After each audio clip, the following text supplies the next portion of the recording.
Take legal S4 channel पर मैं Rajendra Shah advocate आप लोगों का स्वागत करता हूं। साथियों, सबसे पहले आप लोगों को दिवाली, दीपावली, दीपों के त्यौहार की ढेर सारी शुभकामनाएं तथा हार्दिक बधाइयां। साथियों, वैसे तो हम निवेशकों का तथा सहारा कार्यकर्ताओं के लिए ये दीपावली कोई शुभकामनाएं लेके नहीं आई हैं, बल्कि हमारे जीवन में अंधेरा ही अंधेरा है। लेकिन फिर भी जो भी है हम सब लोगों के पास, उससे अपने जीवन में प्रकाश लाने का प्रयास करेंगे और कोशिश करेंगे कि हम लोगों के साथ भविष्य में अच्छा हो। साथियों, आज हम बात करेंगे उन निवेशकों की जिनकी मैच्योरिटी पूर्ण हो चुकी है और उनको पैसों की अत्यंत आवश्यकता है और वो चाहते हैं कि हमें पैसा तत्काल मिल जाए। तो मैं आज के वीडियो में बताऊंगा कि आप सहारा से या सहारा जैसे अन्य चीट फंड कंपनियों से आप पैसा कैसे निकाल सकते हैं। पैसा निकालने के बहुत सारे तरीके हैं। साथियों, मैं तो ये कहना चाहता हूँ कि अगर आप सिर्फ सहारा में निवेश किए हैं तो सहारा का तो कुछ हद तक उम्मीद है कि सहारा निवेशकों का रिटर्न कराए या सरकार रिटर्न कराए, क्योंकि ये सहारा कोई छोटी मोटी संस्था नहीं है, कोई छोटी मोटी कंपनी नहीं है। सहारा ये ग्लोबल कंपनी है जो पूरे विश्व में इसके प्रोडक्ट हैं, इसके पूरे विश्व में नाम है। ऐसा नहीं है कि इसका एक आध दो जिला में या एक दो राज्यों में ही नाम है, बल्कि पूरे विश्व में इसका नाम है। इसलिए सहारा के निवेशकों की उम्मीद तो है कि सहारा के निवेशकों का भुगतान तो होगा, चाहे सहारा भुगतान करे या सरकार भुगतान करे, लेकिन सहारा के निवेशकों का भुगतान होगा। क्यों होगा? क्योंकि भारत के जितने राज्य हैं, लगभग 28 राज्य तथा 7 केंद्र शासित प्रदेशों में इसका व्यवसाय फैला हुआ है और सभी राज्यों के लोग इसमें कुछ न कुछ राशि इन्वेस्टमेंट किए हैं। तो इतने विशाल स्तर पर जहां 12-15 करोड़ परिवारों का पैसा जिसमें लगा हो, तो उनका पैसा न मिलना ये असंभव की बात है। यानी पैसा सहारा का मिलेगा। अच्छा, सहारा के अलावा अन्य जो चिट फंड कंपनियां हैं जो छोटे स्तरों पर हैं, जो एक दो जिलों में कार्यरत हैं या एक स्टेट में कार्यरत हैं, उनके लिए मैं कहना चाहूँगा कि मैं जो आज उपाय बता रहा हूँ, ये उपाय आप लोग हर हालत में कर लीजिए, नहीं तो आपका पैसा मिलना संभव नहीं हो पाएगा अन्य चिट फंड कंपनियों के लिए। लेकिन सहारा के लिए अगर अति आवश्यकता है आपको पैसों की, तब ये फार्मूला आप अपनाएं, अन्यथा आप इंतज़ार करें माननीय सुप्रीम कोर्ट के आदेश का या हाई कोर्ट के आदेश का, जिसमें निश्चित है कि हम लोगों को आने वाले दिनों में कुछ अच्छा न्यूज़ मिलेगा और निवेशकों का भुगतान होगा। तो मैं अन्य चिट फंड कंपनियों तथा सहारा से जो निवेशकों की अति आवश्यकता है उसके बारे में चर्चा करने जा रहा हूं। तो इसके लिए आपको सबसे पहले देखिए प्रशासन का सहायता लेना पड़ेगा। आप सबसे पहले एक लिखित कंप्लेंट बनाइए और लिखित कंप्लेंट बना के आप थाने में रिपोर्ट दर्ज कराइए। थाने वाले अधिकांशतः इन कंपनियों के ऊपर FIR दर्ज करते नहीं हैं, तो आपको बहुत प्रेशरली नहीं करना है कि थाने वाले FIR दर्ज कर ही लें। आप सिर्फ लिखित में वहाँ पे अपना रिपोर्ट दीजिए और उनसे रिसीविंग ले लीजिए। उसके बाद आप 10-15 दिन वेट कीजिए। 10-15 दिन के बाद आप उन पुलिस अधिकारी के जो वरिष्ठ अधिकारी हैं, जैसे आप थाने में देंगे, थाने के बाद आप पुलिस अधीक्षक यानी SP को, आप एक SP को प्रार्थना पत्र दीजिए कि मान्यवर, हमने फला तारीख को थाने में रिपोर्ट किया हूं, जो कि फला कंपनी के द्वारा हमसे मिसबिहेव करके हमको बहला फुसला के हमारा निवेश ले ली है और जो हमको लिखित में आश्वासन दिया था कि हम इस तारीख को आपका इतना पैसा रिटर्न करेंगे, ये तारीख आ गई है लेकिन आज दिन तक हमारे निवेश का भुगतान नहीं हुआ है। इससे लगता है कि यह कंपनी हमारे साथ छल कपट करके हमसे पैसा हड़प ली है। तो इस आशय का हम रिपोर्ट दिए थे, लेकिन आज दिन तक कोई कार्रवाई नहीं हुई, तो कृपया कार्रवाई करवाए जाने की कृपा की जाए। इस आशय का आप SP को दे दीजिए। एसपी को देने के बाद भी अगर कोई कार्रवाई नहीं होती है तो आप चाहें तो कलेक्टर महोदय, जिला अधिकारी जो जिलाधीश होते हैं उनके यहाँ भी आप एक दरखास्त दे दीजिए कि मैंने थाने में भी दिया, पुलिस अधीक्षक को भी दिया, फिर भी कोई कार्रवाई नहीं होगा।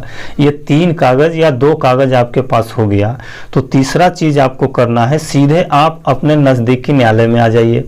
हर एक जिला में या ब्लॉक में जिला न्यायालय होते हैं या तहसील न्यायालय होते हैं जिसमें मजिस्ट्रेट या जज होते हैं। तो जहाँ पे मजिस्ट्रेटी न्यायालय है, जहाँ मजिस्ट्रेट बैठते हैं, आप उस न्यायालय में आ जाइए और उस न्यायालय में आप सहारा के जितने भी अधिकारी हैं, जैसे मैनेजर हो गया, मैनेजर के ऊपर सेक्टर मैनेजर हो गया, सेक्टर मैनेजर के ऊपर रीजनल मैनेजर हो गया, फिर उस कंपनी में जिसमें आपका निवेश हुआ है उस कंपनी को आप गूगल में सर्च कर लीजिए कि इस कंपनी में डायरेक्टर कौन कौन है। उन सारे डायरेक्टरों को पार्टी बनाते हुए एक प्राइवेट परिवाद दायर करना है न्यायालय में। ये बहुत ही जरूरी है, विशेषकर सहारा के लिए तो नहीं लेकिन अन्य चिट फंड कंपनियों के लिए आप एक परिवाद दायर कर दीजिए और उसमें रिपोर्ट सबमिट कर दीजिए। और उसमें परिवाद आपका 420, 467, 468, 471 माने इन धाराओं में एक कंप्लेंट बनाइए। 420 में स्पष्ट लिखा है कि कोई बेईमानी से आपके साथ छल करता है। अगर हम इसका परिभाषा देखें तो परिभाषा में स्पष्ट लिखा है कि जो कोई छल करेगा और तद द्वारा उस व्यक्ति को जिससे प्रवंचित किया गया है बेईमानी से उत्प्रेरित करेगा कि वह कोई संपत्ति किसी व्यक्ति को परिदत्त कर दे या किसी भी मूल्यवान प्रतिभूति को या किसी चीज को जो हस्ताक्षरित या मुद्रांकित है और जो मूल्यवान प्रतिभूति में संपरिवर्तित किए जाने योग्य है, पूर्णतः या अंशतः रच दे, परिवर्तन कर दे या नष्ट कर दे।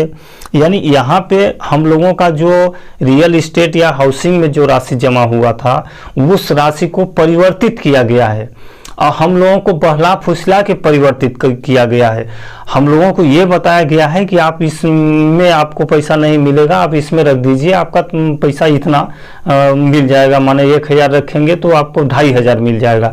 यानी हमको बहला फुसला के हमारे मूल्यवान प्रतिभूति को ये परिवर्तित कर दिया गया है। यानी स्पष्ट रूप से 420 यहाँ पे लागू होगा, 420 लागू होगा, इसी के साथ साथ 467 भी लागू होगा। 467 की अगर हम परिभाषा देखें तो उसमें भी वही चीज़ है कि मूल्यवान प्रतिभूति, बिल इत्यादि की कूट रचना, यानी कि जो कोई व्यक्ति ऐसी दस्तावेज की जिसका कोई मूल्यवान प्रतिभूति या बिल या पुत्र के दत्तक ग्रहण या प्राधिकरण होना तात्पर्यित हो अथवा जिसका किसी मूल्यवान प्रतिभूति की रचना या अंतरण का या उस पर के मूलधन, ब्याज या लाभांश को प्राप्त करने का या किसी धन, जंगम संपत्ति या मूल्यवान प्रतिभूति को प्राप्त करने, परिदत्त करने का प्राधिकार होना तात्पर्यित हो अथवा किसी दस्तावेज को जिसका धन दिए जाने की अभिस्वीकृति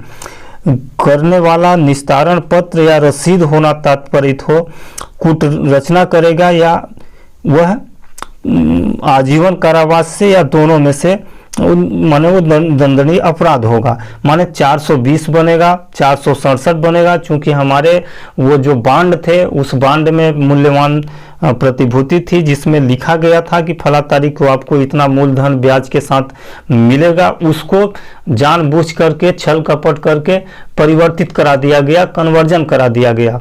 तो ये 467 भी बनेगा और 470 बनेगा, 471 बनेगा। इन धाराओं में इनमें से बहुत सी धाराएं संज्ञेय हैं जो अजमानती हैं, जैसे 471 हो गया, संज्ञेय है, अजमानती है, सेशन ट्रायल है। माने अगर इन धाराओं में परिवाद रजिस्टर्ड हो गया तो उस आरोपी को, जिन जिन लोगों को हम लोग आरोपी बनाए हैं, उनका जमानत तो लोअर कोर्ट से होना तो संभव है नहीं, उनका जमानत होगा हाई कोर्ट से होगा। लेकिन हाई कोर्ट भी इस समय ये कहती हैं कि आपको जमानत तभी देंगे आप जितने राशि का गमन किए हैं उसका कम से कम 50% राशि जमा कराएं। तो अगर हम लोग इस तरह का कंप्लेंट फाइल कर देते हैं तो ये मान के चलिए कि हमारा जो राशि है वह राशि तो मिलना संभव है, माने 101% मिल जाएगी, क्योंकि उतना राशि जमा करने के बाद ही उनका जमानत होगा। नहीं तो वो जेल में रहेंगे, तो जेल में तो रहेंगे नहीं, वो बाहर तो आएंगे ही, जमानत तो लेना ही चाहेंगे, तो जमानत लेने के लिए उनको राशि जमा करनी पड़ेगी। इस तरह से मैं आप लोगों को बताना चाहता हूं कि आप लोग इस तरह की प्रक्रिया अपनाएं। अगर अति आवश्यकता है, अगर आवश्यकता नहीं है तो कुछ दिन इंतजार करें। विशेषकर ये इंतजार करना है सहारा के निवेशकों को। लेकिन अगर सहारा के अतिरिक्त कंपनियों में आपने निवेश किया है, जो कंपनी सिर्फ एक स्टेट या एक दो जिलों में ही सीमित है, तो उन निवेशकों के लिए हम कहना चाहते हैं कि वो निवेशक हाथ पर हाथ धरे बैठे न रहें, वो तत्काल रिपोर्ट कराएं, और रिपोर्ट कराने के बाद एक लोअर कोर्ट के उस आपके संबंधित जो वकील हों, अगर आपको पूरा आइडिया नहीं हो तो आप वकील से मिलिए और वकील के माध्यम से कंप्लेंट जरूर फाइल कर दें। अगर कंप्लेंट फाइल करेंगे तो आपका पैसा मिल जाएगा। अगर कंप्लेंट फाइल नहीं करेंगे तो जो लोग किए हैं उन लोगों का पैसा रिटर्न होगा। अब बाकी जब वो छूट जाएंगे तो अपना उसी पैसे से ऐश करेंगे, आपका पैसा मिलने वाला नहीं है। इसलिए मेरा आप लोगों से कहना है कि अगर आप सहारा में निवेश किए हैं और पैसे की अति आवश्यकता है, आपकी मैच्योरिटी पूर्ण हो चुकी है, तो आप ये प्रक्रिया अपनाएं। लेकिन सहारा के अतिरिक्त अगर बहुत सारे कंपनियां जो चल रही थी उनमें निवेश किए हैं, तो यह प्रक्रिया आपको 100% अपनाना है।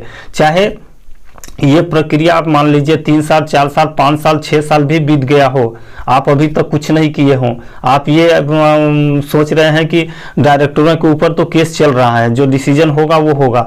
डायरेक्टरों के ऊपर केस चल रहा है लेकिन आपका नहीं चल रहा है, वो जो लोग किए हैं उनका चल रहा है, तो वो डिसीजन होगा तो उनका मिलेगा, आपका नहीं मिलेगा। इसलिए आप ये मत मानिए कि अरे तो बहुत समय बीत गया, 7 साल हो गया, 8 साल हो गया। ये सब संज्ञेय अपराध वाले प्रकरण हैं, इसमें लिमिटेशन कोई मायने नहीं रखता है। आप इसमें जब चाहें तब रिपोर्ट कर सकते हैं, जब चाहें तब परिवाद फाइल कर सकते हैं, कंप्लेंट कर सकते हैं। यानी आप सभी निवेशक साथियों से जो अन्य कंपनियों से पीड़ित हैं, अन्य कंपनियों में उनका पैसा फंसा हुआ है, उनसे निवेदन है कि आप लोग जरूर कंप्लेंट फाइल करें अपने लोअर कोर्ट में, और कंप्लेंट फाइल करके उसकी पैरवी करें। अगर इस तरह से आप करते हैं तो आपका पैसा 100% मिलने का संभावना बढ़ जाएगी। इसी के साथ साथियों मैं अपनी वाणी को विराम देता हूं। अगर आप लोगों को कुछ जानकारी चाहिए तो आप कमेंट बॉक्स में लिख दें, या हमारे इंस्टाग्राम या इंस्टाग्राम ट्विटर वगैरह पर भी संपर्क कर सकते हैं। तो इसके अलावा अगर वीडियो अच्छी लगी हो तो कृपया इसे लाइक शेयर जरूर करें, ताकि अधिक से अधिक लोगों तक पहुंचे और उन निवेशकों का कुछ भला हो सके। जी दोस्तों, इसी के साथ मैं अपनी वाणी विराम देता हूं। नमस्कार।